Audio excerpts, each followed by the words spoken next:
Guten Abend, live im Wein-Kreis mit Kilian und Bernd. Wir sind online und jetzt warten wir auf euch heute Abend mit einem wunderbaren Pinot Noir aus dem nördlichen Burgund. Da treten wir den Beweis an, dass richtig gute Burgunder gar nicht teuer sein müssen. Und ja, es ist ein Wein von der Weingut Goisot. Und jetzt sehe ich gerade, Goisot ist auch schon online. Der wird uns nachher gleich auch noch zuschalten. Und ja, sehen jetzt schon ein paar online. Super. Herzlich willkommen an diesem trüben Abend, den wir uns jetzt ein bisschen schön trinken werden. Gell, Kilian? Genau. Wie die letzten Male auch, einfach mal kurz den Daumen hoch, wenn der Sound passt und das Bild passt. Und kurzes Housekeeping noch. Ihr wisst ja, ihr könnt immer die Videos vom letzten Mal nachschauen. Entweder bei uns auf der Instagram IGTV-Seite oder auch auf YouTube. Und falls ihr schon wissen möchtet, was die nächsten Wochen verkostet wird, nächste Woche gehen wir wieder zurück an die Rhone oder in die Nähe von der Rhone. Da gibt es einen schönen Gamay, der Combo de Massabier heißt er. Dann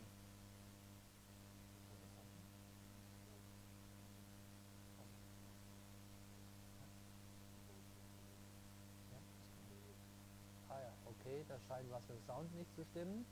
Hört ihr? Bei Christian ist der Sound schlecht. Ist es zu leise oder?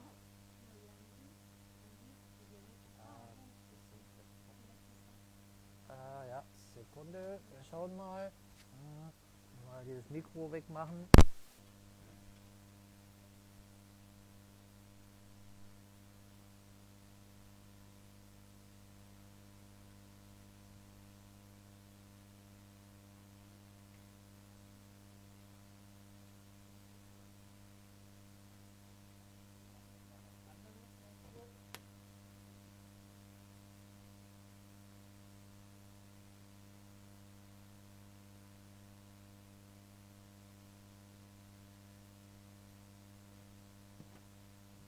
mal kurz eine Info, ob es jetzt besser ist. Da hat ein Kabel nicht richtig gesteckt. Einfach mal Daumen hoch, falls es wieder passt.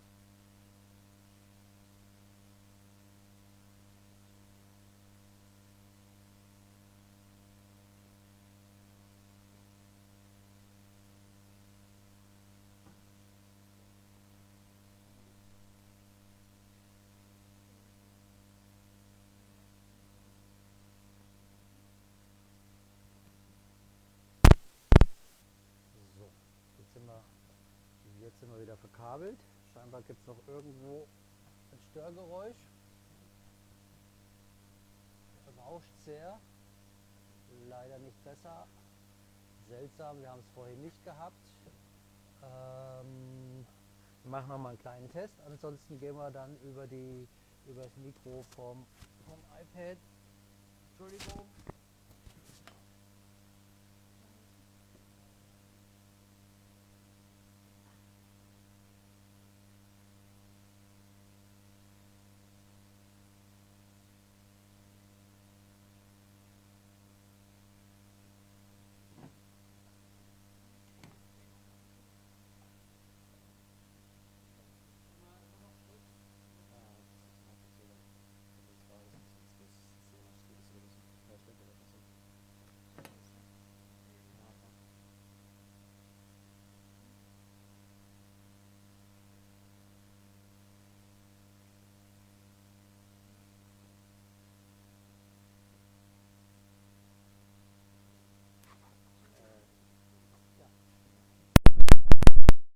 So, also jetzt sind wir über Lautsprecher und Mikro vom iPad. Könnt ihr uns jetzt besser hören?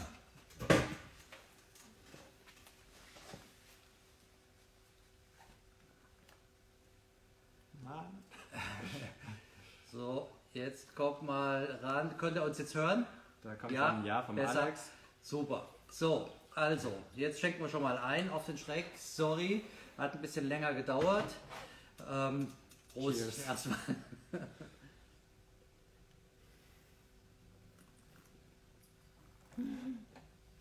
So, jetzt. Ja, heute ein ganz anderer Pinot Noir Stil, als ihr ihn vielleicht sonst kennt. Wenn ihr jetzt schon probiert habt, sehr straff im Geschmack, sehr, sehr mineralisch, natürlich feine Tannine, aber diese Straffheit, diese Mineralität, die hat natürlich einen Grund und die liegt in den Fakten, die uns der Kilian gleich gibt. Genau, also wie gesagt, Burgund Pinot Noir klingt eigentlich ganz klassisch. Die meisten Pinot Noirs, die man so aus dem Burgund kennt, die wachsen aber 100 Kilometer weiter südlich. Der hier kommt von der Côte d'Auxerre. Das ist nicht weit von Chablis weg, ungefähr 10 Kilometer sind es. Und von dort aus ist man schneller in Paris als in Beaune. Also es ist schon für einen Burgunder sehr, sehr weit im Norden.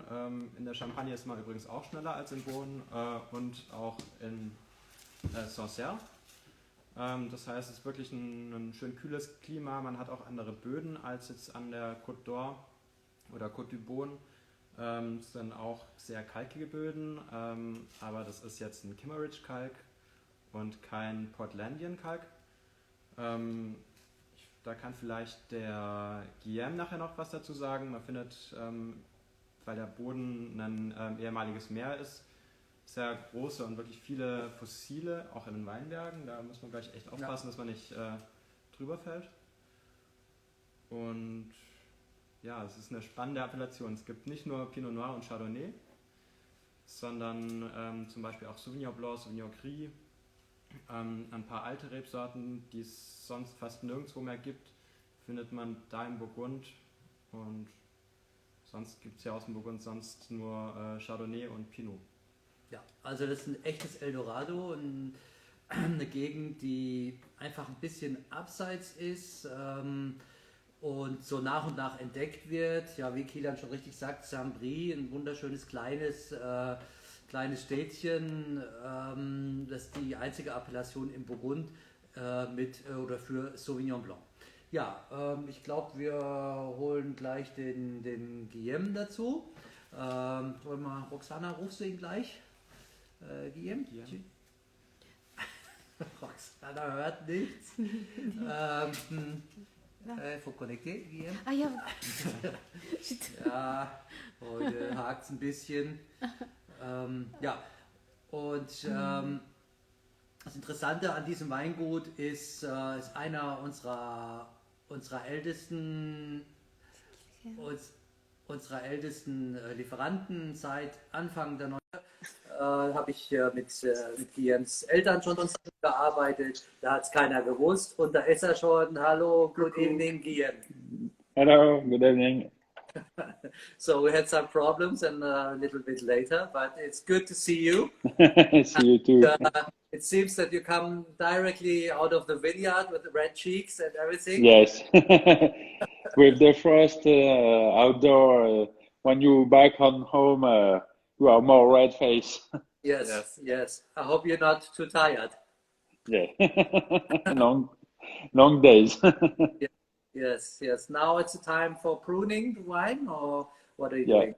we have started this week to prune some vines. We prepare some, and but the major parts it's during between January and March. Mm-hmm. We have planted some roots and different vineyards when there are some died inside the plots, and we have finished there 1.5 weeks. We have prepared to prune, and this week, yes, we start to prune. Yeah, very good. Is it cold now in Burgundy? Yes, we have some nights between 0 and 4 degrees, and it's not bad. We would a little bit more rains because 2020 was too dry. I think we are under 70-80% less rains for this year.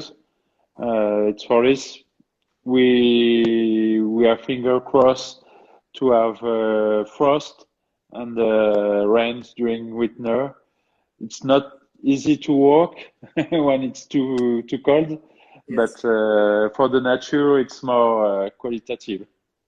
Yeah, yeah, it's good. Yeah, very good. So we already started to taste the Pinot Noir Côte d'Auxerre, Yeah. and and I'm sure that some of our tasters here are quite surprised by this wine, by this Pinot Noir, because it's so fresh and it's so mineral and it's so very different to Pinot Noirs from Côte d'Or. Can you tell us why? We are located north part Burgundy, pretty near Chablis, 10 kilometers west Chablis. It's the same soil like Chablis, little bit more hot, more dry than Chablis for the climate.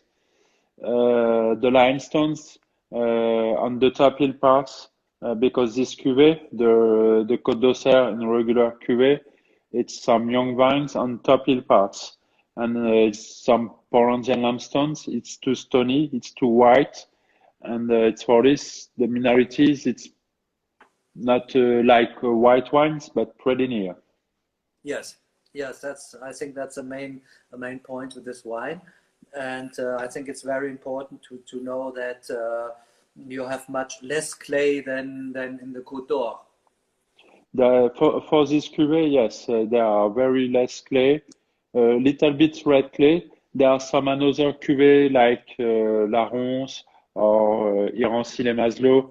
We have some brown or gray clay, but for this one, it's just small quantities of red clay. But on surface, we don't see clay. It's just rocks. Uh, and it's the nature. We prefer have a little bit less color for this cuvée to keep the fine tannins, Yes, because the minority give the freshness, give the fruits, but with the tannins come from red wines has some contradictions, and for this we have no we distant 100% the grapes, and there are no pigeage to keep this freshness come from the chalk, and to keep the fruits come from the Pinot Noir. yes, yeah, that's nice. I when I think back to very early vintages of this wine, I know it was much harder. Now this is it's much more charming, and so that would be interesting to know of all the people who are tasting with us. How do you like the wine? And we'd like to see your comments and your questions as well. Maybe if I can interrupt here. Yes. You said a technical word, pichage. Uh, Maybe I'll it, explain it for the people who don't know. Pich- the pigeage, it's to extract the color, because if we press a grapes of Pinot Noir directly, you have a white juice. It's the techniques, for example, to make some Blanc de Noir on Champagne area. But if we would some color, you do to have a macerations. You have the juice on contact with the skin berries, because the color has on the skins. And the pigeage techniques, it's during the macerations, the skins as going up of the tank, and with the pigeage, you push on the juice to give more contacts. But with the pressure, you have the pressure on the skin of the berries, but you have the pressure on the peps inside the berries, and you extract more the tannins. And the most partins, it's more rustic, and with the minority, you extract more tannins. For the tasting, it's not very interesting. It's not qualitative for me. yes. The pigeage is this. It's during this periods, just after to pick the grapes on the vineyards, you back on the shed, and you put the grapes on a tank, and during the macerations to extract the color, you push on the top parts of the tank to mix the juice with the grapes. Yeah. So we have the first comments on the wines, Kilian? Yes, people really like the wine. There was one question: how can you make a wine this good for that amount of money? I think that question was rhetorical. So yes. So yes, yeah. People are wondering why the wine is not much more expensive than it is. So do you have an explanation for this? Besides that, it's been sold by a very friendly guy in Stuttgart who sells the wines not very expensive, but yeah, yes, there are some very specific area like Grand Cru in Burgundy as more expensive because it's very limited area and very limited bottle on quantity, like Romanée Conti, for example. Côte d'Auxerre, it's more highest on sugar, and it's the parcels it's less expensive, and the work it's a little bit more easy. And yes, we can make some good friends wines with a good value wines. yes. Yes, I think it's as well, yes, as somebody saying, keep the price low. Yes, we try, even if it's hard. Yes. But it's also, I think, one very important fact is that the Côte d'Auxerre is not a very well-known region. So people expect as well the wine prices being lower. Yeah, and there was one more question, and it was about how you think your terroir and the soil influences your wine or the taste of your wine. Yeah, the soil is too important for each human. Where you are, you have not the same cooking culture. You don't eat the same things, and you have not the same face, not the same hair. For the vineyards, it's the same. The soil, it's too important. On the soils, it's very complex. We have different sort of clay, different sort of chalk, and anything else, and give different nutriment for the vineyards with the same work, but different soil give two different wines because there are some soils give more some very specific nutriment, give more minorities, like with the chalk. There are some another ones give more black fruits because we have more brown clay. When we have some white clay, it's more floral, and I think it's this. The soil, it's where you are. It's the base for make wines, and the nutriment on these soils give these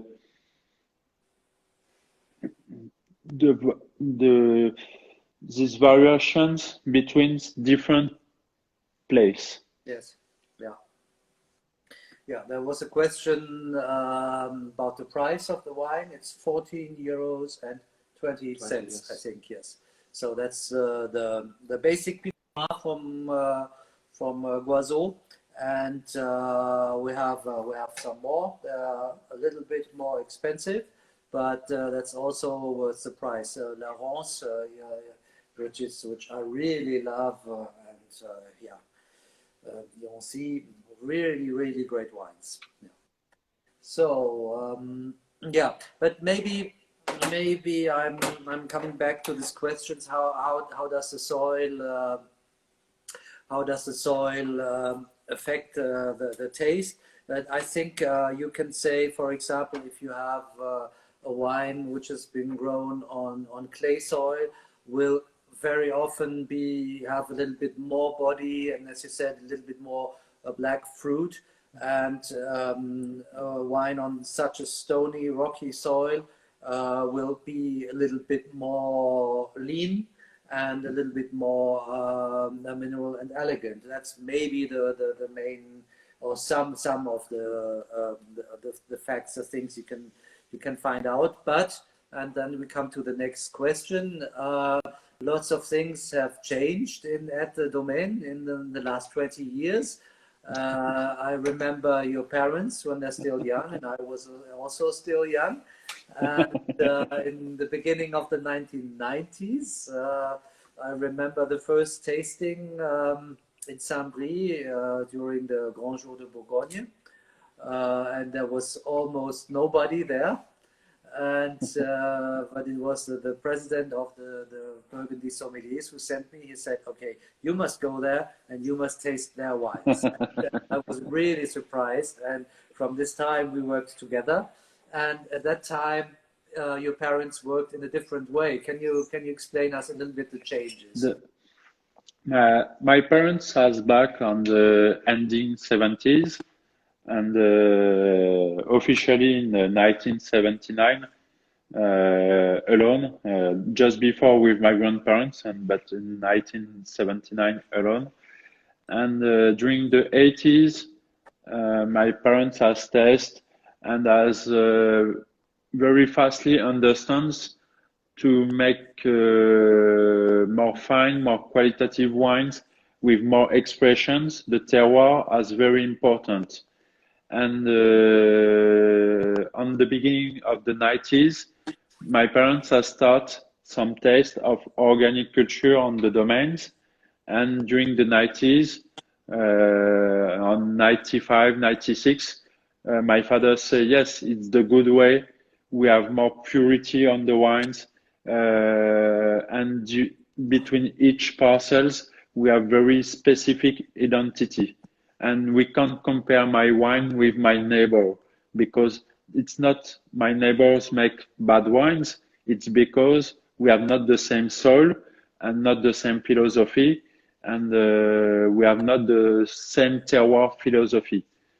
And in the beginning of 2000, when I start to say I do to back on the domains, my parents at this moment have made the choice to make an official certificate for the organic culture. And between 2000 and 2004, I start some tests of biodynamic working in different plots. And at this moment, we have seen a new changement. And we have made the choice to in 2004 say, yes, the first step was the organic with my parents during the 90s, and now we're going to the biodynamic working. Because we think we wouldn't grape varieties wines, and it's for this on the label, we never put the name of the grape varieties. We have some name of the vineyards, the name of the cuvée and the appellations, but never times the name of the grape varieties. It's just on back labels in a very small writing. We can see Pinot Noir, for example, but not on the face, because each cuvée do to represent an identity. Yes. And they are just when we replant a new parcels, we speak and we work around the grape varieties because we try to choose the most interesting and qualitative grapes to represent this terroir. And after, that's it. When we go on the vineyards, when we walk, it's every time we spell about the place, not the grape varieties. And all staff work on the domain is the same. We never say this. Yes, we go on the Aligoté vineyards. We go in Les Courrières or in Côte de la Canne. And after for the wine, we have this relationship. Yes. So the grape variety is just the interpret of the terroir, actually. Yeah. And I think that Yes. shows in your wines, especially the white wines. They can really be very, very radical terroir driven, and that's really fantastic. If somebody has the opportunity to taste the different terroirs with Guillaume or his family, and it's fantastic to see how much these wines differ. So there was a question from France. Yes.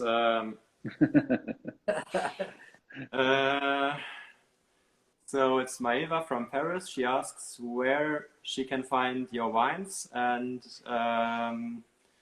I think she works in the wine business as well, and she asks about the distribution. So I don't know After the right place. we have made a choice to sell the wines. There are 50% we keep on France and 50% outdoor France, apart in Germany. There are long times. But after we have some private customers coming on the domains, less on these periods with la COVID, it's more complex. But we keep the private customers. We have some professionals like cavist or restaurant. We never sell in supermarket on France. It's not my philosophy. I prefer work with a real cavist because with this sort of persons we have more relationship, and to discover new wines it's more interesting. And after we have a good relationship with the professional customers like you, because we have my hands on Germany.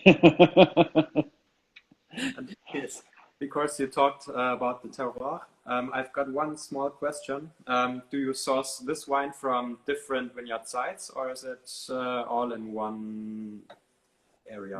This cuvée is on 3 small vineyards.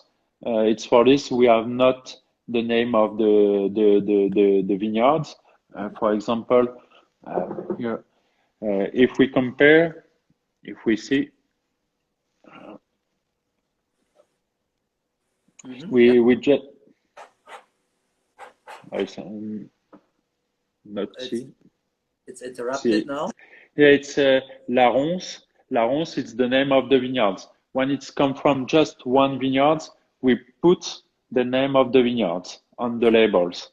If we have no name of vineyards like this cuvée, the basic Côte d'Auxerre, it's come from 3 parcels. It's every time the same parcels, each year, each vintage, and it's for this when we have some problems with climate, like 2016 with hails, we have lost 100% on these 3 parcels. We can't produce wines because we can't pick grapes on another place to produce a small quantities of this cuvée. This cuvée, it's a blend of different parcels, but with the same philosophy like a single vineyard's wines. Yeah, I know you're very strict.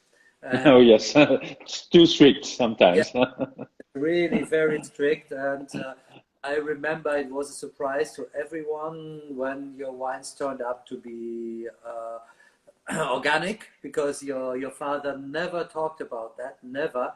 Even when I asked him, he said, "Oh yes, maybe."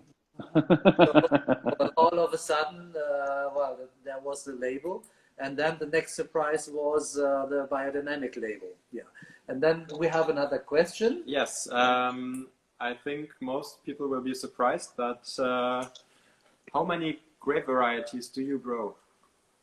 For the red wines, just 1, Pinot Noir. And for the white wines, we have 3 different grapes. The Aligoté to produce Bourgogne Aligoté. We have the Chardonnay to produce the Côte d'Auxerre appellation and Chablis appellations. And for the Saint-Brie appellations, we use the Sauvignon Blanc and Sauvignon Gris. Yeah, so the classic Saint-Brie. And in Saint-Brie, you find as well 2 very special red grapes. that you Yes, got we anywhere else? for me, I just maybe 20 roots of these specific grapes to keep the memories. Yes. But it's very old Mediterranean grapes. It's César. It's nearly like Mourvèdre.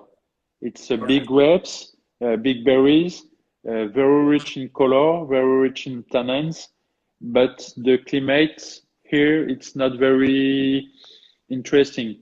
There are some wine producers keep these grapes between 2 and 5% on blends to give more color on the Pinot Noir, but the risk is to give more tannins and not very fine tannins. It's more rustic, and we prefer 100% Pinot Noir for the Domaine. Yes, yeah, it's different. Yes, because César is very rustic. It can be funny, but you need to have really something very substantial to eat, and it's really it's funny, but it's really rustic. It's really a rustic wine. Yeah. Yes, I remember when I mean, I think it's already 10 years ago when I made a tour with some wine growers from Württemberg, and we visited your domain, and they were really surprised by everything, by the perfection in the cellar. Really surprised by the organization. You know, 2 presses just in case that one fails, and everything. And I mean, if you, in terms of technique, if you impress German and especially Württemberg wine growers, you're doing really something very, very special. But yeah, that was really great. And there's another side of the domain. Whoever is there should visit it. The very old cellars. They're really fantastic because it's in the heart of a medieval village. That's Yeah. really great. Yeah. We have the chance. We have a very different landscape. It's too different than the Côte d'Or area because it's 7 hills around the village, and there are parts across the river on the west side. The Côte d'Or area, it's a line between Dijon and Chalon, and everybody is on the same side. And it's for this we are on Burgundy, but not with the same landscape. And the chance, the village, it's a very old village, and we have keep the shed and the cellar on the old parts, and all barrels for the aging and the fermentation. It's on the cave between it was built between the 11th, 12th century.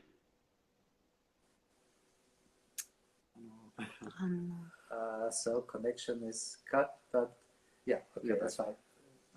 There are 2 questions. So Yeah. the first one is about eating, which I really like. What would you eat with you or with this wine in particular? And also, do you have any vegetarian dish that you would eat with that? With these wines, I like eat some fish, for example.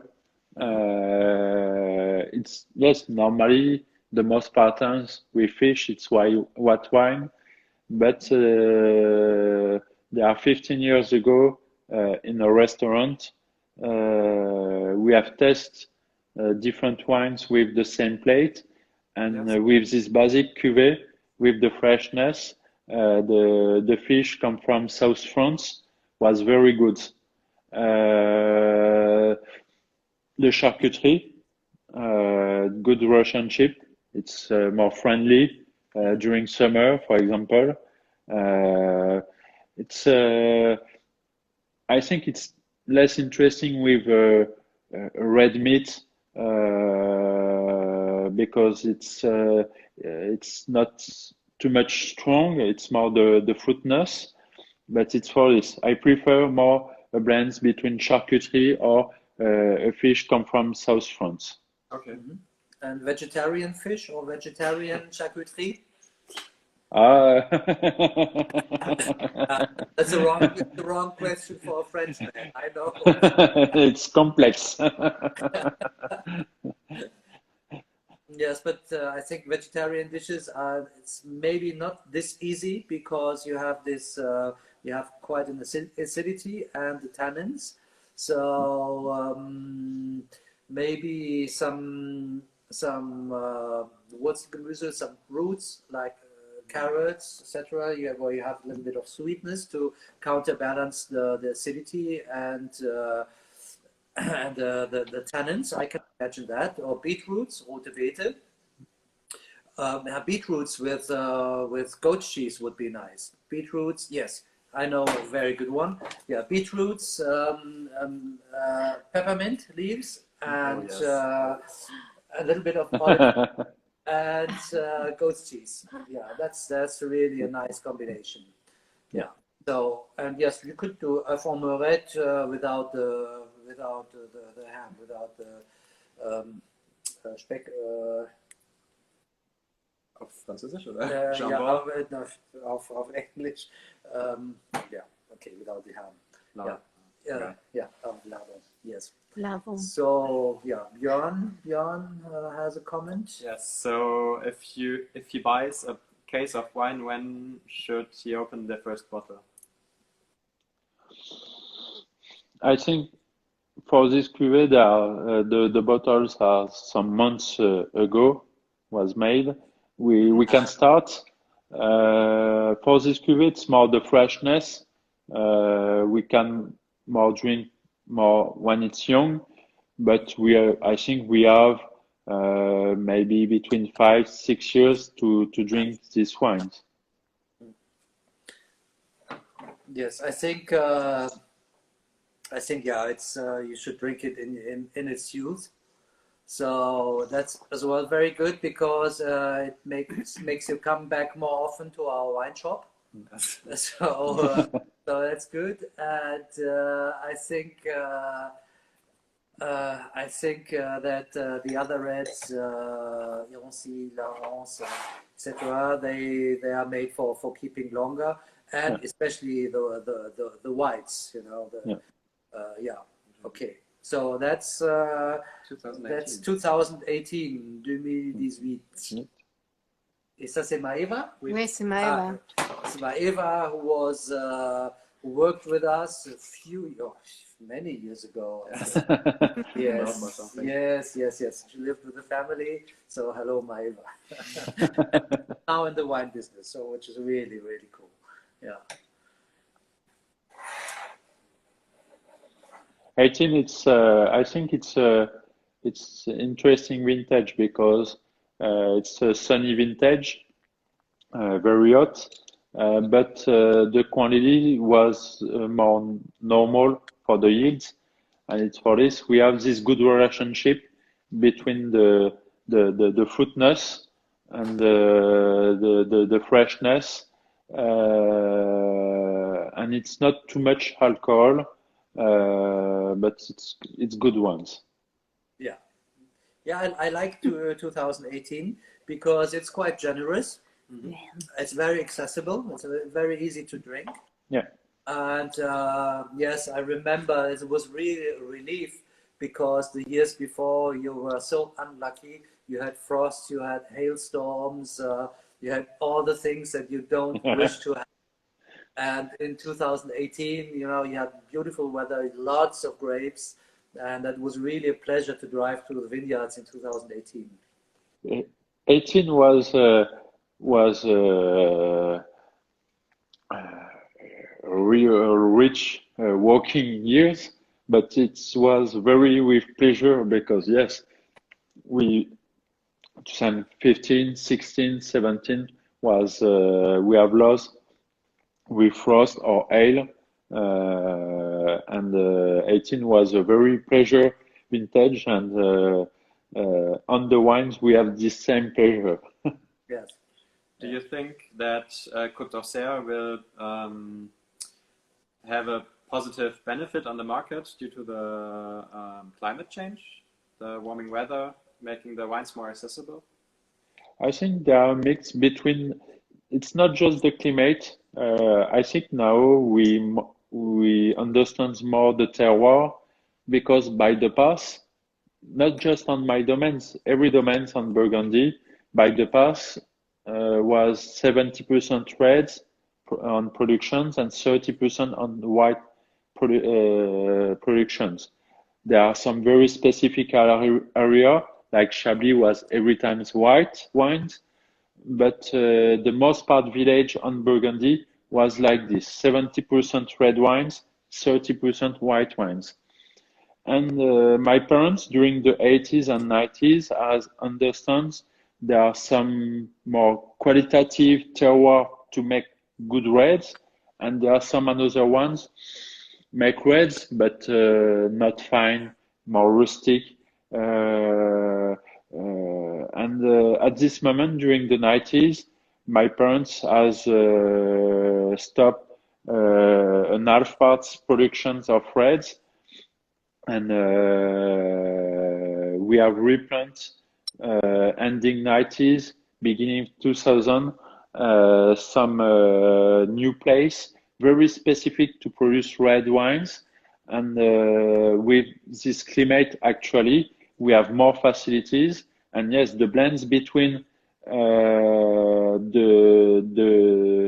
my work and the climate make more easier wines for the reds. And there are more customers. By the past, as less tasting my wines or my neighbor wines because it's a little bit more rustic, more minerals. Actually, I think we have the good balance between the minority, keep the freshness, and it's really important with this very sunny vintage. 18, it's very sunny. During the summer, 18, it was between 35 and 42 degrees for the temperature during July and August. But when we test the wine, it's not too much. It's not like fruits too much rich on sugar. And I think it's this. The climate have give more chance for me to make more regular qualitative red wines, but the work on the vineyards, because we have understands the relationship between the soil and the grape varieties, the blend of all of them make actually more facilities on the red wines. Yeah, that's true. Now I think yeah. We can plant white wines everywhere. There are no problems. We are sure to make a good white wines, but the red wines, it's very limited. Yes. Yeah. So we have now Pedro from Vale de Capucha in Portugal here. Cheers, Pedro. And it's very interesting because Pedro, he makes wines very similar to yours. So he's he has a vineyard close to Lisbon, just 5 kilometers from the sea, and they have more or less the same soil like in Chablis and in Saint-Brie, with lots of limestone as well, of course, and it's full of fossils. So it's I think you met him at Perspective Wine. So wine. Yes, last year I bought some bottles of him on your cellar doors, and I'm back on France with, and yes, it's two good wines. Yeah, great, fantastic. So some more questions for Guillaume. Tu peux monter un peu le truc, ça, Non, c'est tout. Voilà, ok. C'était tout. Okay, no more questions. C'est pourquoi je montre quand c'est nécessaire. Any more questions? So I think Guillaume you deserve your rest. And have you had dinner already? Yeah. Yes. So no more dinner. A little nightcap, a little last glass, and then tomorrow off to plant more rootstock. Yes. So Guillaume, thank you very much Yeah, indeed. And There's one short question. What are the appellations which you have? We have the on the red wines, we have Côte d'Auxerre and Irancy appellations. Mhm. And on the white wines, Bourgogne Ligoté, Côte d'Auxerre, Chablis, and Saint-Brie. Yeah, great. I think the question is answered. So. Yes, yes. Okay, so yeah, Guillaume. So it was a real pleasure. Thank you very much. It's a pleasure I to me. hope you enjoy your evening, and please give a big hug to all the family. Yeah. And I hope to see you again soon. Cheers. See you with pleasure. Thanks. Cheers. Bye. Cheers. Bye. Bye. So, das war der Guillaume. Ja, vielen Dank. Ja, danke Guillaume, sehe ich jetzt hier von der Marion. Ja, ich denke auch, also das sind Weine, die inzwischen bei den Sommeliers ziemlich beliebt sind. Vor allen Dingen die Weißen, die Roten, die sind wirklich noch zu entdecken. Ich bin ein großer Fan von diesen Gewächsen. Ich muss sagen, ja, am Anfang in den 90er Jahren habe ich noch ein bisschen schwer getan mit den Rotweinen, aber die sind jetzt auf einem ganz anderen Niveau. Und wie schon vorhin gesagt, also die Goisots arbeiten mit einem Perfektionismus, das ist unglaublich. Die haben wirklich auch alles parat im Keller. Wenn es irgendwo ein Problem geben könnte, haben die eine Lösung. Aber im Prinzip geht eigentlich alles ohne Technik. Die Weine reifen in einem Keller aus dem 12. Jahrhundert. Unglaublich, also wirklich, wirklich ganz, ganz großartig. Wenn ihr dort seid in der Gegend, kann man nochmal wiederholen. Einfach Beim letzten Bescheid Mal, sagen. wir kennen ein paar sehr coole Adressen. Echt coole Dinger, Hotels, Restaurants und können euch natürlich auch einen Termin bei den Goisots machen. Ja. Ja. Ja. Unser Housekeeping haben wir schon gemacht, glaube ich, vorher. Ich Ne? weiß gar nicht, ob wir komplett durch waren. Ach so? Ich glaube, wir hatten nur den ersten Wein. Ja. Also nächste Woche der Combo de Massadier. Dann die Woche drauf, habe ich glaube ich letzte Woche schon gesagt, das freut die Charlotte, da gehen wir in die Pfalz. Da gibt es dann einen schönen Riesling-Sekt kurz vor Weihnachten vom Weingut Frank John. Dann noch ein kurzer Einschub. Über das Weingut, beziehungsweise mit dem Weingut, gibt es eine tolle Doku auf Arte, in der Arte-Mediathek über den Pfälzerwald. Am Sonntag erschienen, am besten mal reinschauen, wirklich super interessant. Dann am 29. gibt es dann einen schönen Rotwein von der Loire aus Saumur-Champigny, der Terchaud von Rocheneuf. Und im neuen Jahr dann am 5.1. Den Cahors Lafarge. Das sind alles tolle, schöne, elegante Weine, auch eher kühl vom Ausdruck. Und ja, das war's, glaube ich. Soweit. Schon mal nicht schlecht, genau. Und der Guillaume Gilles hat nächste Woche auch schon seine Teilnahme bekannt gegeben. Super. Also wir haben jetzt 100% französische Winzer hier auf Instagram. Leute, ihr glaubt gar nicht, was das für eine Leistung ist. Ja? Also bis vor kurzem, naja gut, es sind schon ein paar Jahre her, aber ich kann mich noch daran erinnern, als der Nadi Foucault vom Clos Rougeat mal gesagt hat, nee, Computer kommt mir nicht ins Haus. Das ist echt noch nicht lange her. Und da sind wir jetzt wirklich schon ein bisschen weiter. Ja. Computer hat er immer noch nicht, aber Handy, da ist er echt sehr aktiv. Ja, muss man sagen, WhatsApp hat er inzwischen kapiert. Ja. Ja, vielleicht müssen wir den Nadi auch mal irgendwie holen, aber dann müssen wir ja ein Paket machen. Ne? Da warten, glaube ich, alle drauf. Bis dahin, Joanna, hallo. Bis dahin, alles Gute, schöne Zeit für euch. Bis nächsten Dienstag. Vielen Dank, Marion von der Brigitte. Großartig wie immer. Marion ist echt unser Fan Number One. Vielen Dank nach Hamburg, Marion. Ist echt klasse. Ja, wir freuen uns auf euch und die Flasche ist leer. Ihr kennt ja das Spiel. Jetzt müssen wir noch ein bisschen was festspannen zu Hause. Und ja, alle, die in Stuttgart sind, am Freitag haben wir ein ganz, ganz cooles japanisches Restaurant hier im Takeaway, Nagare. Leute, das kann ich euch nur empfehlen. Die Stuttgarter, guckt es euch an auf unserer Internetseite, bestellt vor. Kommt super Futter für Freitag. Die Weine haben wir eh. Also, ciao. Ciao, ciao. Terminé maintenant. Ah S'il vous oui. plaît.